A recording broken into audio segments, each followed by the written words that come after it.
은혜로우신 하나님 아버지, 저희가 이미 받은 은혜와 지금 누리고 있는 은혜와 앞으로 영광 가운데 임할 그 은혜를 생각하며 우리는 주님을 찬양하고 주님께 감사를 올립니다. 아무리 감사해도 부족하지만 주님, 우리가 주님을 사랑하고 주의 은혜에 감사하며 그 감사에 보답하며 우리가 헌신의 길을 걸어가기 원합니다. 주님, 우리의 마음과 생각을 받아주시고 또 우리가 드린 찬양을 통해 영광받아 주옵소서. 귀한 찬양을 통해 영광 돌려없는 살은 체형된들을 기억해 주시고 마음에 간직한 기도의 손 응답하여 주시고 더 아름답게 더 귀하게 사용하여 주시옵소서. 오늘도 말씀을 듣는 시간이 오니 저희들이 다 말씀의 거울 앞에 서게 하시고 말씀을 통해 주신 교훈을 통해 우리 자신을 돌아볼 수 있는 귀한 시간 삼아 주옵소서.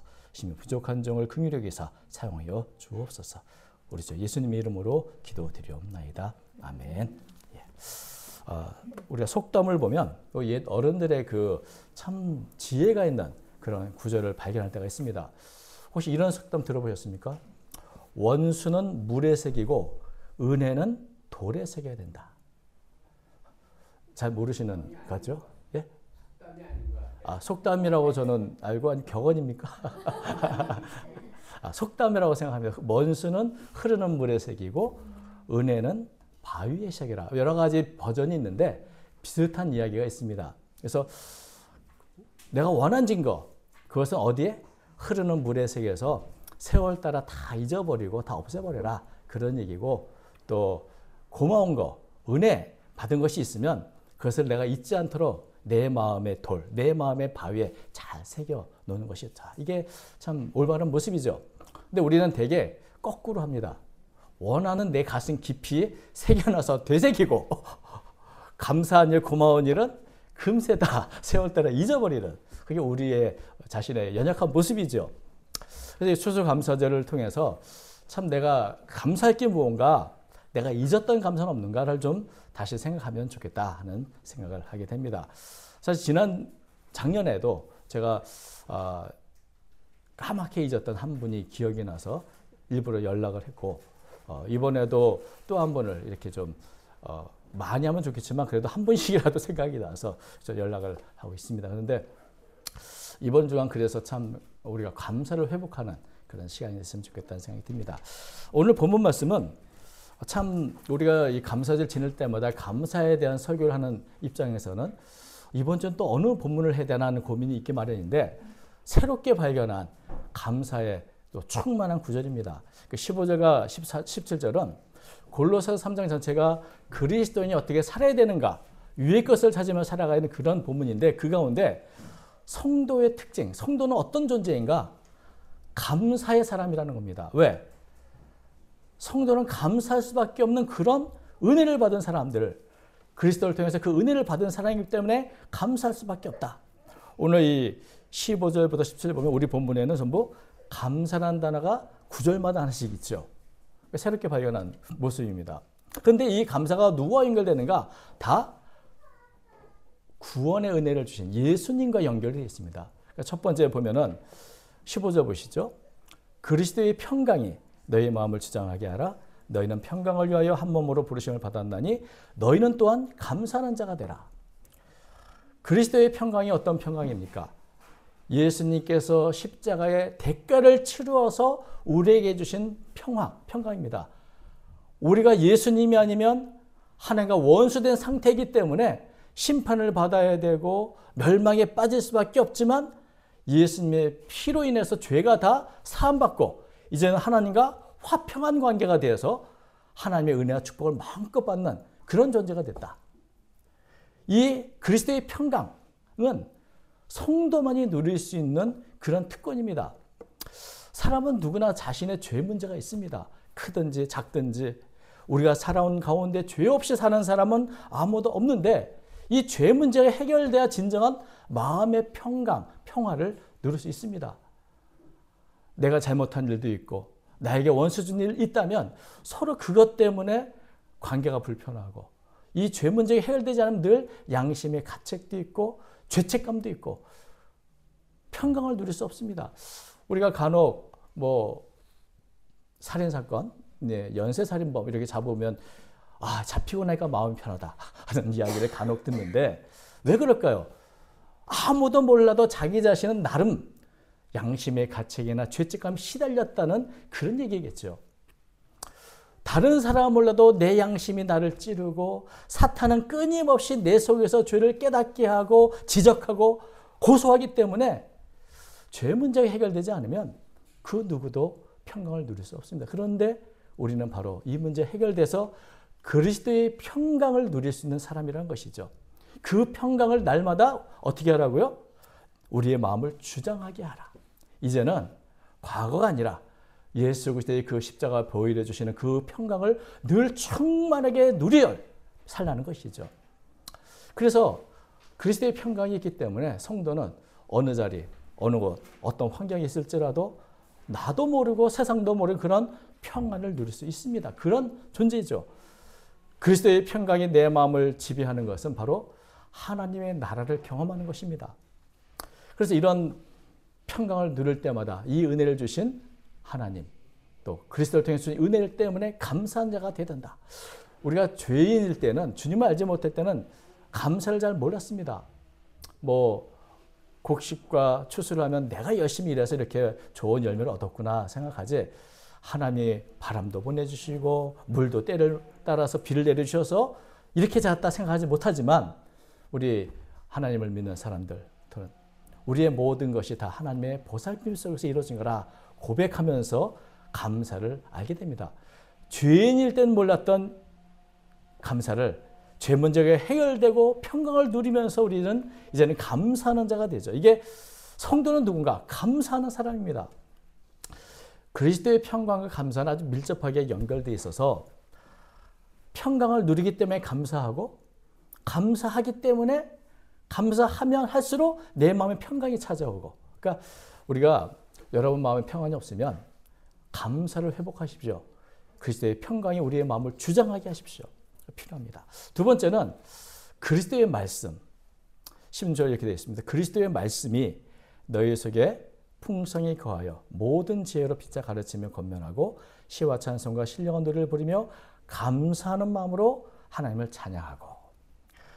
그리스도의 삶은 이제 그리스도의 평강을 누릴 뿐만 아니라 삶 속에서 누구의 말씀을 따라 살아야 됩니까? 예전에는 내 생각, 세상의 방식, 사탄의 명령 이런 것들을 따라 살아왔다 한다면, 이제는 우리는 구원받은 성도는 그리스도의 말씀이 내 삶의 중심이 돼서 그 말씀을 따라 올바르게 살아갈 수 있는 것이죠. 그래서 그 말씀을 깨달은 것들로 다른 사람을 권면하기도 하고, 함께 하자고, 이렇게 함께 하나님께서 원하신 그 뜻을 따라 살자고 서로 부추겨주기도 하고, 이렇게 하는 것이죠. 우리가 예수를 믿는다고 단번에 완전한 사람이 되는 것이 아닙니다. 성령께서는 우리의 마음에 하나님의 말씀을, 그리스도의 말씀을 통해서 계속해서 역사하시고 변화시켜 주시고 다듬어 주셔서 우리가 점점점 그리스도의 형상을 닮아가게 되죠. 그리스도의 말씀이 있기 때문에 그것이 가능한 것입니다. 성령은 언제나 그리스도의 말씀을 통해서 역사하십니다. 그렇기 때문에 우리가 그리스도의 말씀을 내가 필요할 때만 일시적으로 읽거나 묵상하는 것이 아니라 평소에 늘 말씀 충만한 삶을 살아야 되죠. 그리스도의 말씀이 너희 속에 풍성히 거한다. 거한다는 말이 뭡니까? 산다는 거거든요. 말씀이 나와 함께 살아야죠. 나와 함께. 말씀이 나의 삶의 중심이 되고 내 삶에 충만하게 풍성할 때, 그래서 그 말씀이 나의 생각을 다스리시고 내 말, 내 행동을 다스려야 우리가 조금씩 더 아름다운 그런 예수님의 성품을 발명하는 성도가 될 수 있습니다. 또 그 말씀을 갖고 서로 가르치기도 하고 권면도 하고, 그래야 우리가 하나님의 은혜를 감사하는 삶을 살게 되는데, 그러면서 어떻게 합니까? 말씀이 충만한 가운데 충만하면 충만할수록 내가 받은 은혜가 더 감동으로 찾아오고, 그래서 늘 하나님을 감사와 찬양을 하게 되는 것이죠. 말씀이 충만한 곳에 찬양도 충만합니다. 찬양 자체가 사실은 하나의 말씀으로 된, 또 하나님의 감동으로 된 것이 얼마나 많이 있습니까? 그래서 이 찬양을 통해서 감사한 마음으로 하나님께 우리 행하신 은혜를 노래하는 이것이 중요하죠. 그래서 그리스도의 말씀과 감사, 세 번째는 그리스도의 이름, 주 예수님의 이름이 있습니다. 17절. 또 무엇을 하든지 말이나 일에나 다 주 예수의 이름으로 그를 힘입어 하나님 아버지께 감사하라.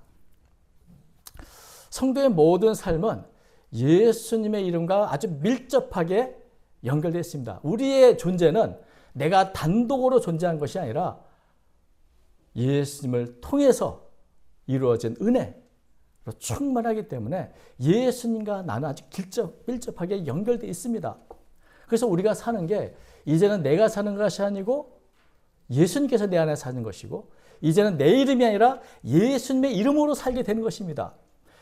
우리가 어떤 일을 할 때 저도 그렇습니다만은 내가 큰 잘못을 했습니다. 그러면 사람들이 뭐라 그럴까요? 백기용이 잘못했다고 그러나요? 백기용 목사가 잘못했다고 그러고 목사가 저렇다고 이렇게 당박에 이 연결되는 것처럼 여러분이 잘못하면 여러분이 단독으로 잘못한 것이 아니라 예수쟁이들이 저렇다고 이런 얘기를 듣게 되는 거예요. 그래서 예수님과 내가 뗄래야 뗄 수 없게 아주 강력하게 이렇게 묶여 있는데 이게 굉장히 큰 특권이면서 동시에 큰 부담과 책임을 주는 것입니다. 내 삶의 주인이 이제 내가 아니라 예수님이시기 때문에 우리는 말을 하든지 행동을 하지 그 무엇을 하든지 언제나 예수님의 이름에 걸맞는가? 예수님께서 그걸 하라고 하시는가? 예수님의 이름에게 어울리는가? 이를 생각하고 해야 한다는 것이죠. 여러분, 예수님의 이름에 합당하지 않은 일을 행할 때 그것이 하나님의 영광을 가리는 일이 되는 겁니다. 그래서 우리는 이제는 그냥 내 이름으로 사는 게 아니라 예수님의 이름으로 사는 그런 존재구나 하는 생각을 하게 되죠. 이런 격언이 있습니다. 왕이 되려는 자는 왕관의 무게를 견뎌야 한다. 여러분, 왕이 되면은 왕관을 써야 되지 않습니까? 왕관이 무거워도 왕이기 때문에 그 왕관의 무게를 견뎌야 되는 것이죠. 우리가 어떤 특권을 가졌다. 예수님의 이름을 우리가 안고 산다는 것은 바로 예수님의 권위가 내 안에 있다는 것이고 예수님의 이름으로 승리할 수 있다는 말이기도 하지만 또 한편으로는 그 이름에 합당한 삶을 살아야 되는 그 무게가 있는 겁니다. 내가 잘하면 그리스도의 이름이 영광을 얻게 되시지만 내가 잘못하면 내가 아니라 그리스도의 이름이 욕을 먹게 된다. 나와 예수님이 이렇게 강하게 연결됐기 때문에 언제나 우리는 예수님의 이름이라는 왕관을 쓴 존재라는 것을 기억하고 무엇을 하든지 말하든지 일하든지 다 그 이름에 걸맞는 합당한 그런 말과 행동을 해야 할 것입니다. 그리고 그 왕관을 내게 주신 그리스도의 이름을 내게 주신 예수님의 이름을 주신 하나님께 늘 감사하라 이렇게 되어 있죠. 그를 힘입어 하나님께 감사하라. 여기 보면 이 15절부터 17절 보니까 어떻게 됐습니까? 그리스도의 평강을 누리면서 감사하고 그리스도의 말씀을 따라 살며 찬양하며 감사하고 그리고 우리의 삶 전체가 예수님의 이름에 있다는 그 권위에 있다는 걸 생각하며 또 하나님 아버지께 감사하라 이렇게 되어 있습니다. 그러니까 감사와 우리는 뗄래야 뗄 수 없는 그런 존재인 것이죠. 매 구절마다 그리스도를 통해 받은 은혜와 감사가 나오는 구절이 바로 이 골로새서 3장 15절과 17절입니다. 그래서 우리가 감사할 때 내 자신에 대한 바른 시각을 갖게 되죠. 내가 오늘 여기 있는 게 내가 잘난 것이 아니고 첫째는 하나님의 은혜요. 둘째는 우리 형제들, 우리 형제 자매들의 도우심 때문이다. 그래서 우리는 겸손하게 되고 내가 이 받은 은혜를 베풀고 전하고 또 그에 걸맞는 삶을 살아야 되는 그런 무게를 갖게 되는 것이 성도의 삶인 것입니다. 우리가 감사한다는 것 자체가 내가 아니라 하나님의 은혜다. 내가 아니라 지금까지 여태까지 인도하신 하나님의 축복이라는 것을 고백하는 것이 됩니다. 그런데 왜 우리는 때때로 쉽게 은혜를 잊어버릴까요? 오다가 라디오에서 이런 얘기를 들었습니다. 우리가 어린 시절의 일은 아주 세시콜콜 잘 기억합니다. 떡볶이 집에서 그 떡볶이 맛이 어땠고 그 분위기가 어땠고 그 열기가 어떤 거 다 기억하는데 왜 최근의 일은 기억하지 못하고 금세 잊어버릴까? 물론 나이가 들어 뇌가 이렇게 노화한 경우도 있지만 가장 큰 이유는 감동이었기 때문이라고 그럽니다.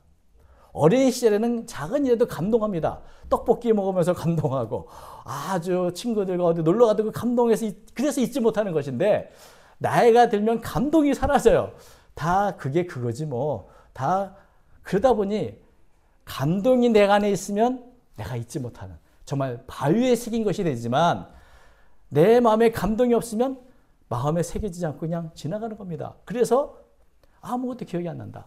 여러분, 우리가 예수님을 통해서 받은 은혜를 내가 받은 여러 도움들을 나에게 힘이 됐던 모든 일들을 그 일의 감동을 내가 가졌다면 그것은 쉽게 잊혀지지 않을 겁니다. 우리의 문제, 감사하지 못하는 문제 중에 하나가 참 감동이 이렇구나. 예수님의 그 은혜에 대한 감동도 잊어버리고 또 나를 도왔던 여러 많은 분들의 그 수고도 잊어버리고 감동 없이 살고 있다는 생각을 하게 됩니다. 이 추수감사절은 바로 이런 잃어버린 감동을 회복하는 그런 절기입니다. 내가 오늘 여기 있는 것은 보이지 않는 수많은 은혜들이 쌓여서 내가 오늘 여기에 존재하는 겁니다. 곡식 하나, 과일 하나도 그냥 나오는 법이 없습니다. 얼마나 보이지 않는 수많은 손길과 수많은 은혜와 수많은 것들이 쌓여서 오늘 이런 결실로 나타났겠습니까? 오늘 우리도 그렇지 않겠습니까? 우리가 돌아보면 그렇기 때문에 한순간도 은혜가 아닌 것이 없었다. 그것이 때로는 힘들고 어려운 시절이었지만 그것이 또 나를 강하게 했던 것이고 또 때로는 내가 감동할 만큼 가슴 저린 그런 고마운 일, 은혜도 있었고 이런 모든 것들이 살펴서 우리는 오늘 이 자리에 존재하는 겁니다.